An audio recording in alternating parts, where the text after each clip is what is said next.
Thank you to the Society of Antiquaries and to the Scottish History Society for the invitation to speak to you all today on the Common Books of Aberdeen.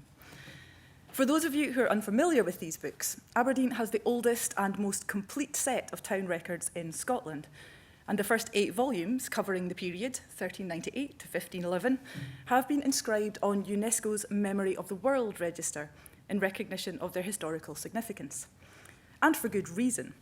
There's more 15th century material to be found in Aberdeen's council registers, as they're formally known, than for the rest of Scotland's towns combined, making them a unique and invaluable resource for our understanding of the history of Scotland in this period.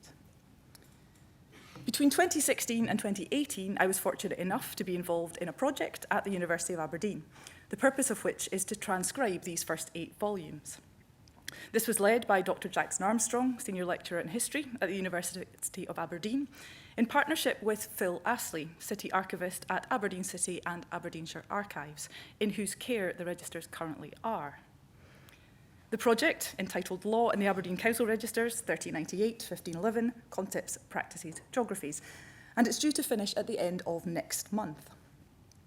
Funded by the Leverhulme Trust and by Aberdeen City Council, it's a digital humanities project, and we transcribed every word of these books into XML code to facilitate an entirely new way of thinking about the corpus. We were a small team and a highly interdisciplinary one, and it's only right I should acknowledge everyone at the start. I mentioned Jackson, who is the principal investigator on the project. There are also 3 co-investigators, Dr. Andrew McKillop, a historian, Dr. Andrew Simpson, a legal historian, and Dr. Adam Weiner, a computing scientist. Each brought their own expertise to the task.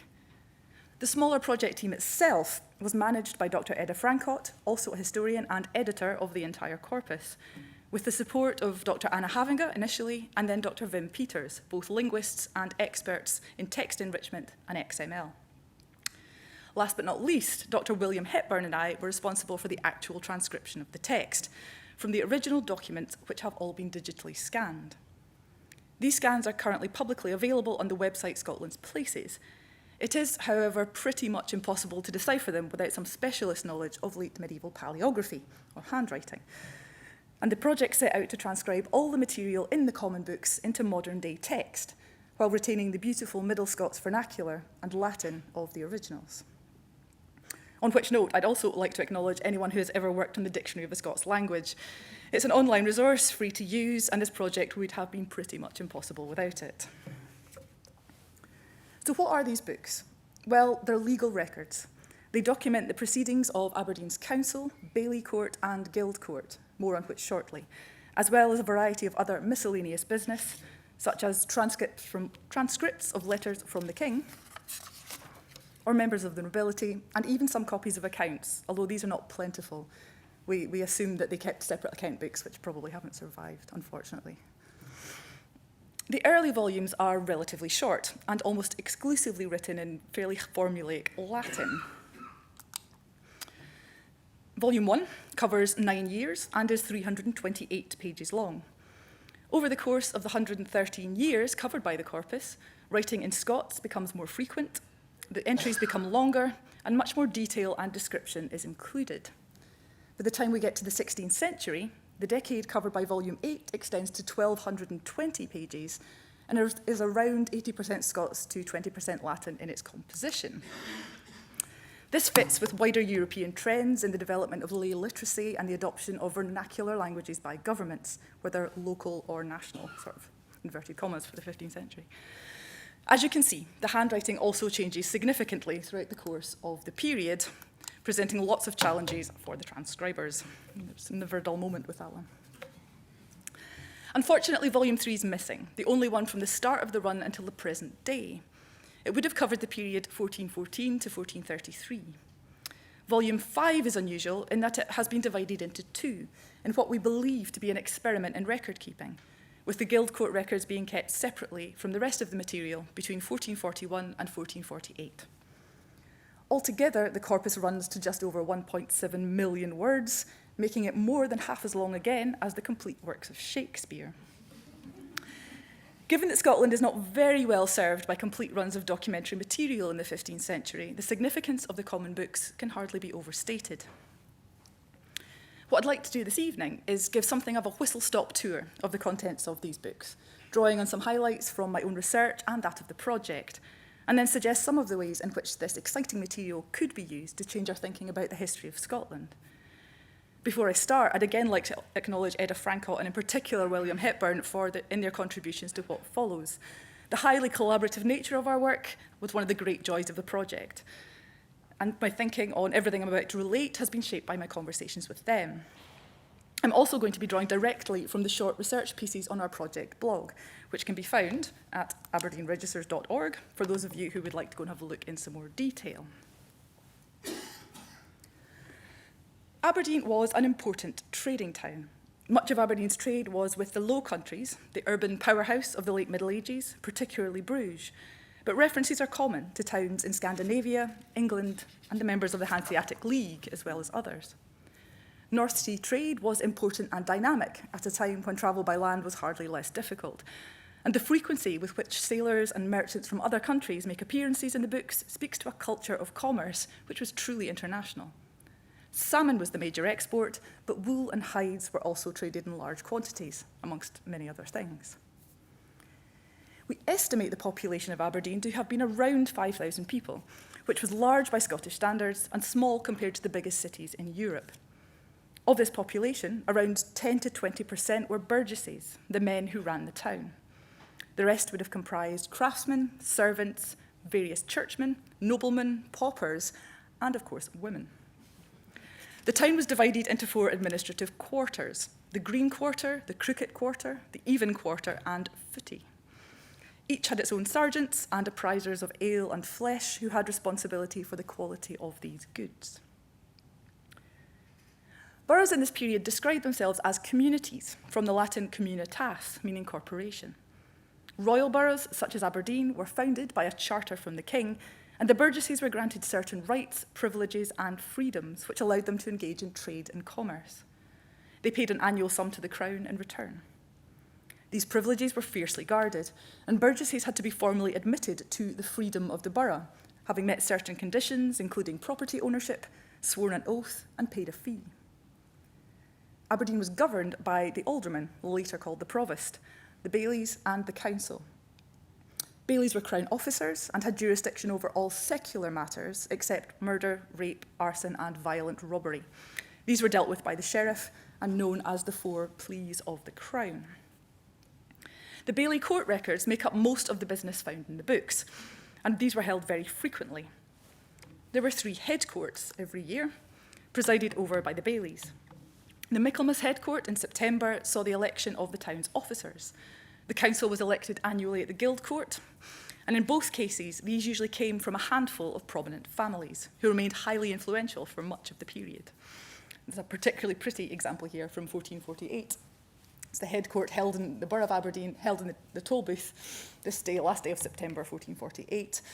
And we've got John of Fife elected as the alderman and the others elected as bailies. And if you have a look 10 years either side of this entry, you'll find these names coming up again and again in the sort of the business of the town. The Bailey Court had jurisdiction over cases of Strublance, Latin perturbacione, a catch-all term for breaches of the peace. There are hundreds, if not thousands, of entries dealing with people who strubbled each other, whether in word or in deed. The early entries are very short, simply noting the parties involved and the fines. It's a sort of fairly typical example from the start of the corpus, which Morris Swordslipper is fined by the court for the Iniusta perturbacione of Walter Reed the Sergeant. So the way they translate it into Scots is rangwise Strublance, which is just really lovely. But you get the idea, bad things were happening. We find greater detail the further through the corpus we look. In 1498, Matthew Tosho was fined for the Strublance of Marion of Gordon in injurious and slanderous languages. The following year, David Goslin was convicted of the Strublance of William Cope and his house, and although Cope was also convicted, his Strublance of Goslin was found to be bot licht, light Strublance, and it was stated that the provocation of the said Strublance began in David Goslin. So we're starting to see a sort of clearer delineation over who's done what and how serious is each party's contribution to the problem. If someone committed Strublance against a famous person, that's someone of high social standing, They were ordered to perform ritual penance in the parish kirk at the time of the High Mass and publicly apologise to the person they had offended against. And there are quite a few subtle variations in this ritual, but they're all very much of a type. Christian Lilburn found herself in this position after strubbling John Stirling, the town clerk, by openly glommering him or defaming him under silence of night. And this is a legal term for events that happen past the curfew and are therefore considered much worse because you're not supposed to be out in the first place. Got it here? Yeah, there we go. The town clerk was the man responsible for keeping the common books and was an important and highly respected figure in the town. John Stirling held the position for many years. Much of the handwriting you see during that time is his. Christian's entry is particularly interesting, as it records that Christian said that she should get Sir John banished out of the town. Reported speech such as this is rare, even by 1511, so even a small glimpse into the words that counted as Strublance is illuminating, although what prompted the outburst is perhaps unsurprisingly not recorded. Christian had to offer a pound of wax to Sir John in front of the Hale people at the High Mass and would be fined if she ever did it again. If the Strublance was considered serious enough, the offender could be put in the goif, or pillory. In 1486, a servant, known only as Gilligody, was judged to have interfered with a barrel of salt belonging to Cornelius Hine and to have strubbled Cornelius himself. He was sentenced to be put in the goif with his feet out and to remain there at the will of the party, in this case Cornelius, which is slightly ominous because Cornelius got to decide how long he stayed. If from then on Gilligody was found to be labouring at the quayside, he would be taken and croon it with paper out of the tune for a year. The exact symbolism of the paper crown is unclear, although there are a few other examples, but it's certainly to be considered a ritual humiliation to mark him out as an insufficient servant, as the entry asserts at the end. Another large chunk of the material, particularly in the later period, is devoted to borghs, or pledges. This involved one man standing surety for another, as guarantor for a debt or obligation, and these could be quite complex. The same day, 13th of March, 1480, Philip of Dumbreck, sergeant, granted him to have taken Robert Blinseal the Baillie Borgh for 2 Hamburg barrels of salmon of the Measure and Band of Aberdeen, and 10 shillings of silver for George Brown, which the said George is owing to John Wormett of the rest of a greater sum. The said 2 Hamburg barrels of salmon to be full, red, and sweet, and to be paid and delivered to the said John Wormett in Aberdeen between this and midsummer next to come, and 10 shillings of silver between this and Whitsunday next to come, without any longer delay, fraud, or guile. So this is not the most complex one of these that you'd come across, but you can already start to see there's quite a lot going on, quite a lot of people involved in it, and different amounts of money, different amounts of goods. And further research could tell us a huge amount more, I think, about power relationships and social networks within the town by following these people, their debts and payments across time and indeed space. Who owes what to whom, who's a significant lender, who trades in which goods and where do they end up, how far do these networks extend? The corpus gives us the potential to do that. Many of these entries mention barrels of salmon, which appear to be used almost as a currency.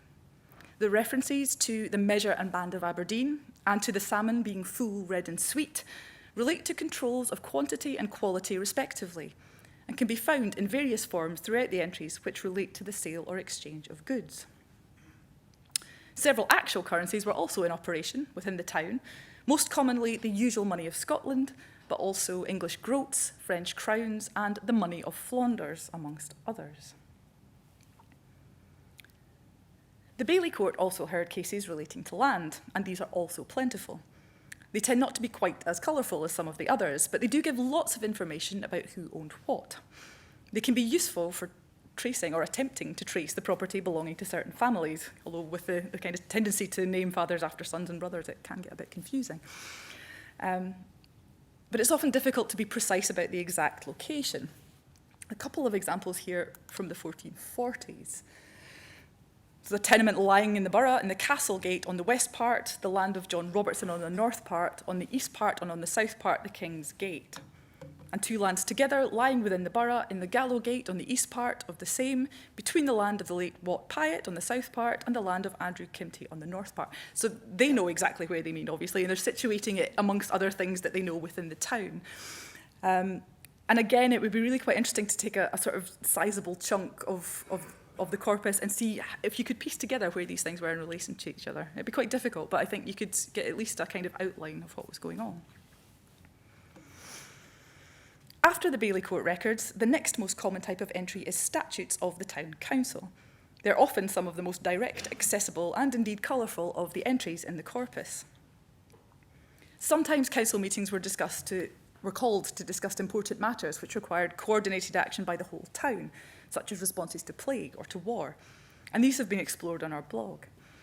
During less dramatic periods, council statutes record the agreement of business which affected all of the inhabitants. In 1449, the Alderman Council and Community granted to Sandy Countess a penny from each house with a fireplace, and a further penny from all burgesses living in the town and outside it, and a further penny from all indwellers of the borough who had a house.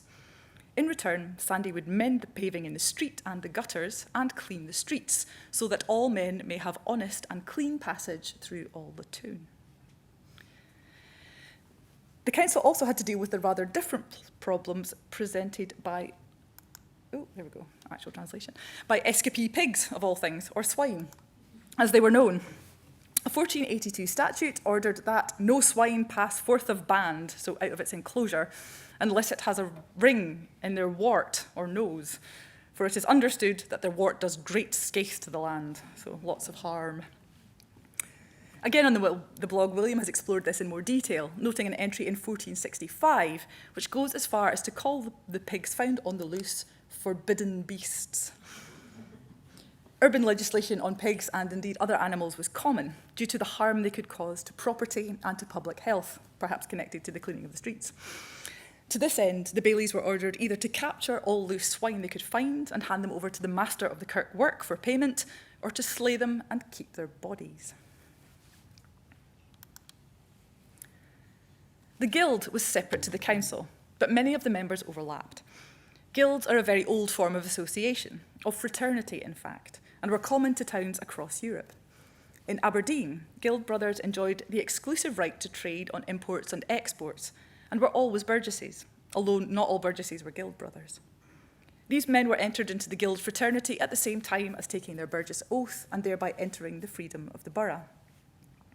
The sons and sons-in-law of existing burgesses had automatic entitlement to burgess-ship. Volume 5, with its separate guild book, is a particularly good source for lists of admissions.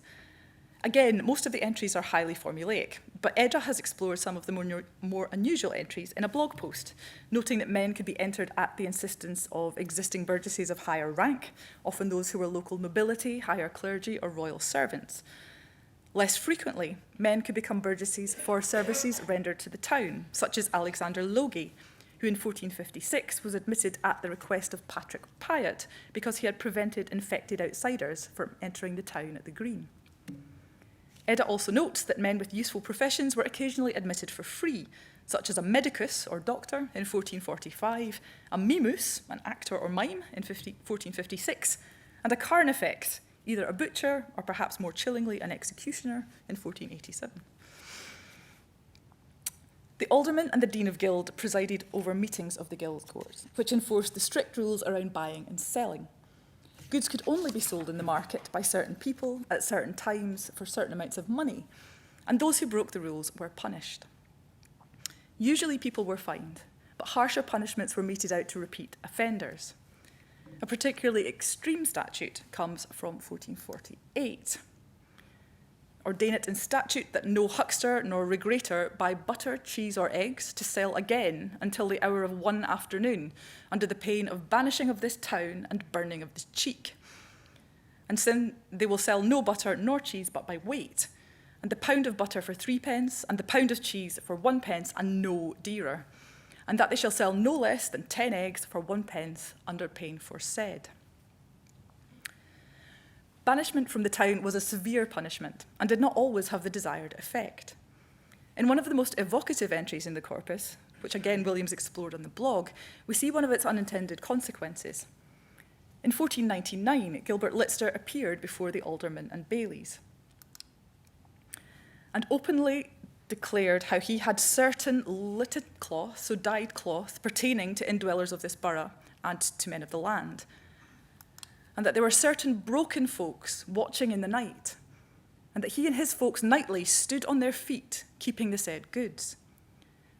And for the shoeing of scathe, that's the avoidance of harm, he caused Monas the bellman to pass through the whole town, and by his handbell openly warn all and sundry persons, both in the borough and in the land, that had any cloth with Gilbert, to come forthwith and take their cloth within 24 hours. And he protested solemnly that if they come not, and the said cloth happens, as God forbid, to be stolen or scathed, harmed, he will be quit and scatheless thereof, not held responsible for this. As William notes, broken folks were those who were living outside the law, were therefore impoverished and often resorted to violence and robbery as a result. Banishment from the town would result in exactly this state of affairs, making those within the community vulnerable to attack from those who had nothing to lose. There were different crafts operating in the town, which still exist today, as the 7 incorporated trades of Aberdeen. These included the hammermen, or smiths, the Baxters, that's the bakers, the wrights and coopers, the tailors, the cordoners, or shoemakers, weavers, and fleshers, that's the butchers. Craft guilds also operated as corporations under the supervision of a deacon, with members being admitted only after a long apprenticeship. There were various mechanisms in place for quality control of goods, and of course this was particularly important when prices were set. The Baxters in particular were often in trouble for breaking the pass or failing to keep the standards set for them. It's really a recurring theme. It's quite funny. You just get this legislation and then people hauled in for it, and then another piece of legislation and people hauled in for it. An example comes from 1510, when Gilbert Tulideff, Richard Redhead, Tom Stralach, Donald Baxter, Alexander Donaldson, John Strathachen, for Andrew Gordon his master, and Annie Buchan, Baxters, were accused of the following. In the first, for wanting of bread and altogether to serve and furnish the town. So they're not making enough. Secondly, that they warned not the officers assigned to them to come and weigh their bread before it was drawn. So it's supposed to be inspected as it's coming out the oven. Thirdly, that their bread keep it not the pass, so substandard. And fourthly, for the baking of evil stuff, which they denied. These actions were put to the decision of an assize of the best and worthiest of the town, that's a jury of trustworthy men, who decided they could not acquit the Baxters of these charges. Each of them was duly fined and were sentenced to stand in the goyf, pay 40 shillings to the kirk work, that's quite a lot of money, and if they were convicted again, would be excluded from the craft forever, thereby losing the right to bake at all. It's worth noting that the reference to evil stuff is in contrast with the terms of a preceding statute, which specified good and clean stuff, fresh and well-baked, containing 36 ounce, and penny bread containing 18 ounce. Like the barrels of salmon we encountered earlier, these terms denote specific measurements of quality and quantity. A study of the Aberdeen Baxters would reveal much, not only about how the craft was practiced, but also about power relationships between the craftsmen and those who governed them. And this is quite an underexplored area of Scottish history. We know quite a lot about the politics of the king and the nobility and the lesser nobility, and much less about what was going on at social levels kind of underneath that. So it's quite fascinating stuff. Some crafts were not incorporated. We met Gilbert Lister, dyer of cloth, earlier on. Brewsters, or brewers, also fell into this category and were almost exclusively women. Again, we see many entries where brewsters find themselves in court, either for brewing illegally or for producing ale of insufficient quality, or false measures, monitored by the apprisers of ale. Occasionally, they're dignified with their own names, perhaps because they're unmarried, but more often they are referred to as the wife of George Barber, the wife of John Flesher, the wife of John Froster, the wife of John Gregg, to take a few from one entry in 1506. It makes it really quite difficult to trace the women through these registers in the same way that you can do with the men, because you're never quite sure who you're dealing with. I'd like to highlight one more craft-related entry before moving on, this time a judgment from the Bailey Court in 1501, given with advice from the hammerman craft. in which Christiane Smitht, heir to the late Andrew Smitht, found herself in possession of her brother's tools, which it lists as follows. In great steady, in small steady, in forehammer within handhammer, in great tangs and in small tangs, in pair of shoeing looms, that is in boiter. A turches, a shoeing niff, shoeing hammer, a pair of bellies, in great naildale and in little, in swerd, and the best and secondest of all instruments pertaining to his craft. So we have anvils, hammers, tongs, a pair of shoeing tools, a torch, a shoeing knife, a shoeing hammer, bellows, nail boards, and a sword. I don't mind telling you, this list took a little bit of figuring out. When you have objects, they're called what they're called, and so there's not much contextual information to work with there. Luckily, the DSL had most of the answers, although I still have no idea what ein boiter is. All suggestions welcome. But it's a beautifully rich insight into the work of a smith at this time. And I've always kind of wondered what Christiane ended up doing with the tools. Did she sell them? Did she keep them? Did she start her own smithy? Don't know. The importance of salmon fishing to the town made the right to fish in the rivers very valuable. These rights were bought and traded in nets, half nets, and quarter nets. In 1503, James Cummin, medicus, doctor, was granted 10 marks yearly of the usual money of Scotland until such time as the council could grant him a half net's fishing in the mid-chingle on the water of Dee. In return for this, James was to make personal residence in the borough with his wife, bairns, and household, and visit them that are sick and show them his medicine on their expense. And the entry suggests to me that James was quite reluctant to move his entire family to the town until his fishing rights were secured. If someone had such rights, they were obliged to fish their part of the river, or the right was lost. Disputes often arose over the rights to fishings, and these were also heard in the Bailey Court. In 1504, Sir John Rutherfurd, sometime alderman and all-round interesting character, defended in court his tenants, accused of fishing out with the bounds of their fishings on the rake, which they openly denied. Rutherfurd argued that they would be willing to abide by the decision of an assize unsuspect, an impartial jury, but as the bailies couldn't muster one within the borough, the case was continued for 8 days. While the old books are searched for the truth, and then it would be decided whether the said persons ought to fish in the foresaid place until Lammas or not. The case was duly reconvened. Again, an impartial jury could not be found, and Rutherfurd vowed that they would continue to use the fishings with the peril of law, presumably until it could be proven that they ought not to do so. If this inability to find trustworthy men to hear a case sounds somewhat unusual, it absolutely is, and we'll return to Rutherfurd later to look in closer detail at some of his other exploits. In terms of cultural pursuits, we know that in the 1490s, the town employed 2 minstrels, John and Robert Piper, who would have performed for the Burgesses and at civic events. A statute from 1493 states that the minstrels should have reasonable diets circularly through the neighbours of the town. That is, that the Burgesses should take it in turns to provide them with food and drink. And if anyone refused to host the minstrels, they would instead have to pay 12 pence for meat, drink, and wages for simple folks. John and Robert were therefore referred to as the common minstrels, not in reference to their social status. They were simple folks in that regard, but because they worked for the corporate body of the town, rather than for any particular individual.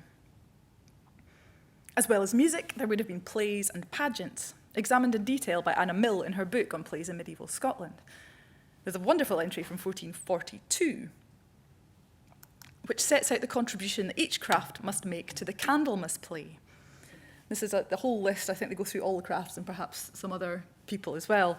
But a sample: the smiths and hammermen shall find 3 kings of Cullen and as many honest squires as they may. The tailors shall find Our Lady, St. Bride, St. Helen, Joseph, and as many squires as they may. The skinners shall find 2 bishops, 4 angels, and as many honest squires as they may.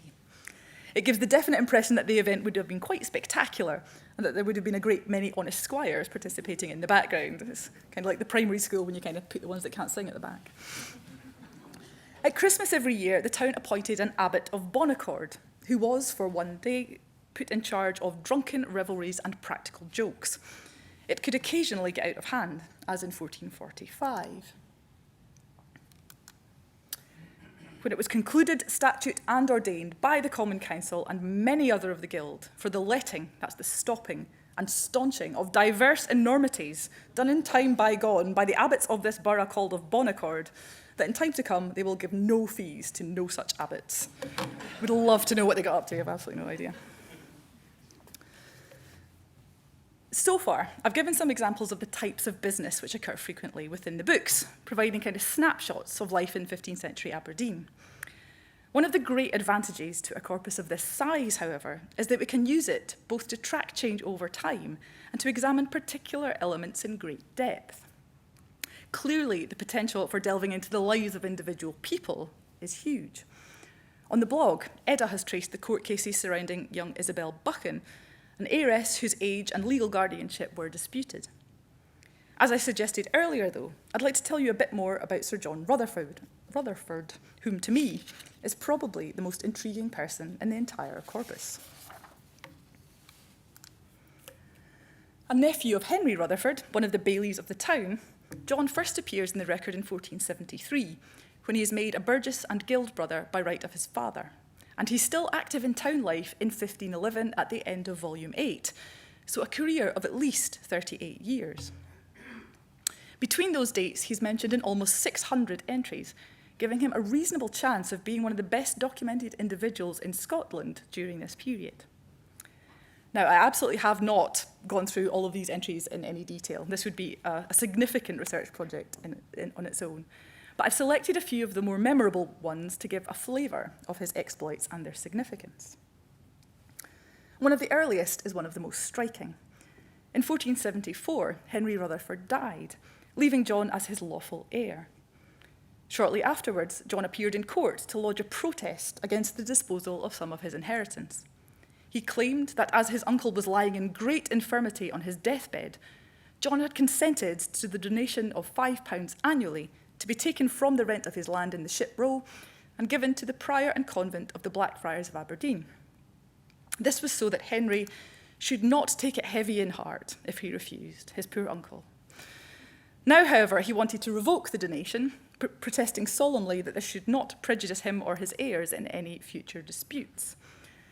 Most surprisingly, Rutherfurd protested further that he should not be reputed to have caused his uncle's death, strongly suggesting that this version of events was circulating around the town. So far, so Game of Thrones. In 1476, we find a letter from James III himself, confirming that Rutherfurd is entitled to a half-net's fishing of the rake, over the claims of Andrew Allinson, another Burgess of Aberdeen. At some point between May and November 1482, Rutherfurd is knighted, and appears with this title from that time onwards. In October of 1485, he's elected as alderman, but by November of 1487, David Mingus has written to James III to complain that Rutherfurd was a masterful oppressor, and for his oppression no merchant may live within the borough, and that he has not the office of alderman with the consent of the Burgesses, but by election of a few simple persons, his kinsmen. The king asks the Burgesses to investigate this matter while simultaneously making it crystal clear that Rutherfurd should stay in office. And their decision states that they gave never power, command, nor commission to David Mingus, nor to any others, to give any such bill of complaint to the king, nor to make sinister information in their name upon John Rutherfurd. So clearly Rutherfurd has the full support of James III, and this was allowing him to engage in some highly questionable behaviour. What's particularly interesting, though, is that in the mid-1470s, the king was embroiled in a battle of political wills with his younger brother, the Duke of Albany, and also in the midst of making changes to the law and to legal process, which made him highly unpopular with many members of the nobility. It seems very likely that his backing of Rutherfurd in Aberdeen was a tactical move designed to bolster his own support in the towns, at a time when his situation was politically precarious. It got significantly worse. In the summer of 1482, James III was taken hostage by a group of disgruntled noblemen, including the Earl of Angus, while waiting to do battle with an English army allied with his brother Albany. Known as the Lauder Crisis, the king was abducted and imprisoned in Edinburgh Castle, and then freed again following a siege in September. Again, I would argue it's highly likely that Rutherfurd's knighthood and retention of the aldermanship were connected to support of the king during this period.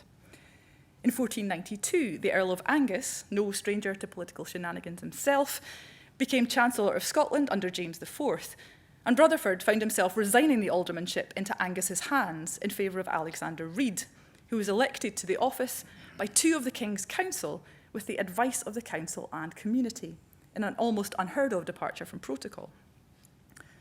By 1498, he was back in office and continued to be heavily involved in town politics into the 16th century. Highlights from this later period include accusations against the bailies for making leagues and bands against him to thwart his claims for certain goods to which he believed he was entitled. An accusation by David Kintour that Rutherfurd has set his dogs on Kintour's lambs and sheep and has struck his servants, of which he was acquitted. And a complaint by two English sea captains that Rutherfurd had arrested them illegally when they were forced into the harbour, a charge which was upheld and then contested by Rutherfurd. Now, I've drawn an unashamedly one-dimensional picture of this man based on the most sensational stories I could find. But my selection comprises around 2% of the entries in which he appears. Imagine how much more we could learn about the history of the town and the realm by following his career in detail, looking for his alliances, enemies, commercial interests, his property, fishing rights, trades and deals, his knowledge of the law, his successes and failures. The potential's huge.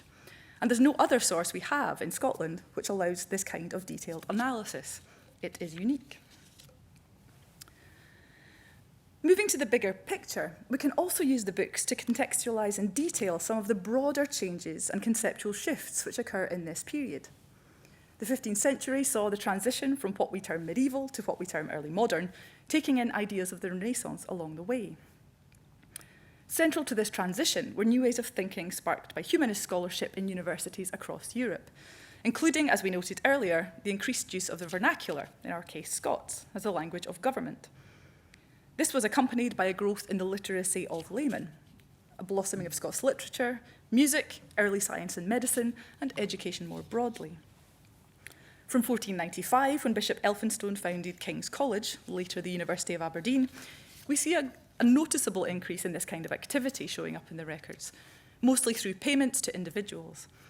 These include the master of the grammar school, doctors and barber surgeons, the minstrels noted above, and the more formal sang schools. In 1496, for example, Robert Hutcheson was retained as a Sangstar to sing the divine service in St Nicholas Kirk, and with all diligence, possibility and business, teach, inform, mak, learn and instruct all bairns under his care. And specially the bairns' Burgess sons, native born of this borough, to sing and play on the organs to the stuffing, fortifying and upholding of God's service in the said choir.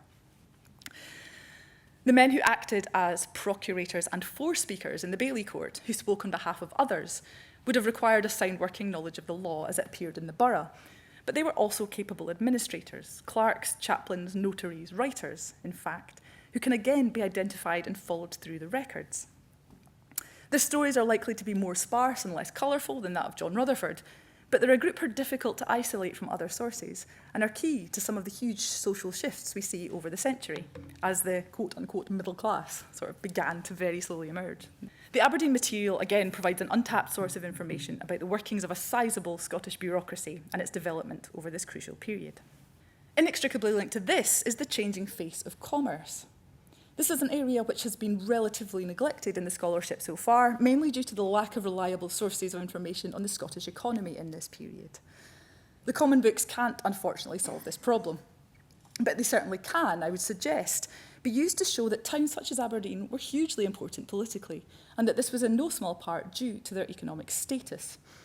By gaining a much clearer picture of the flow of money and goods around the town, and indeed out of it, we would not only be filling a gap in our understanding, but potentially changing the way we think about the 15th century.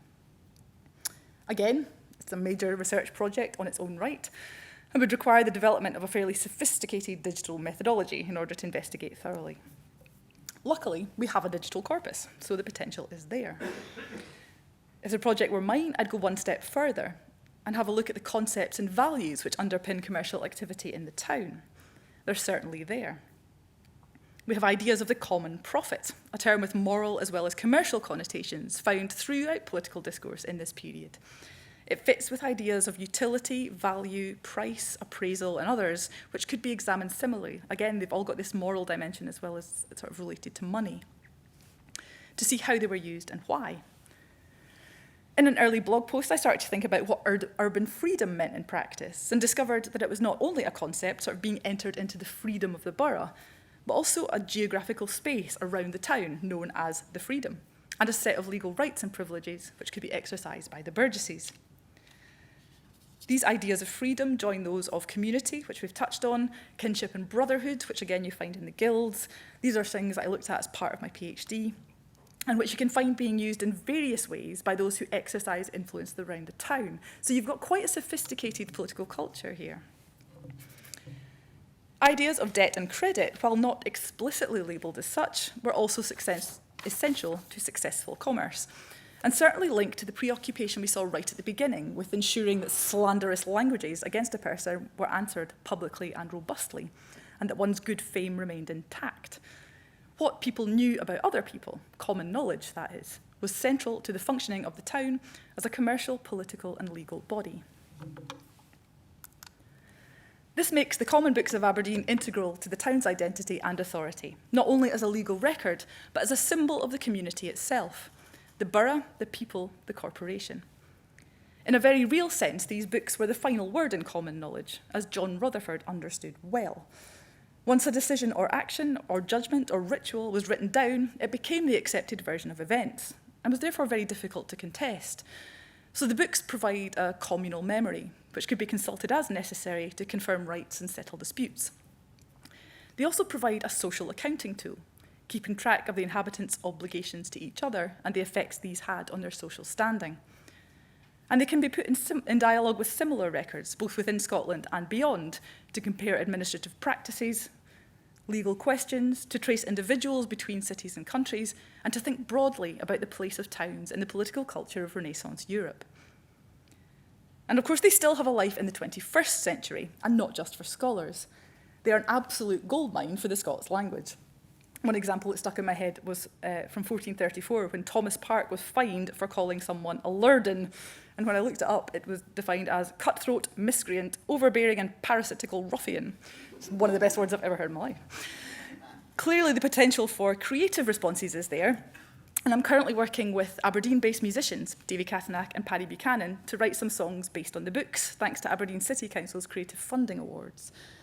The book's concerns with commerce raise the possibility of engaging businesses with their historical material and historical methodologies, an area of activity that's not as well developed as it could be.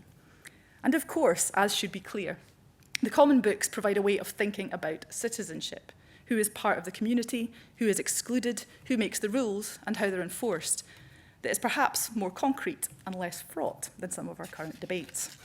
The possibilities are almost endless. Thanks very much.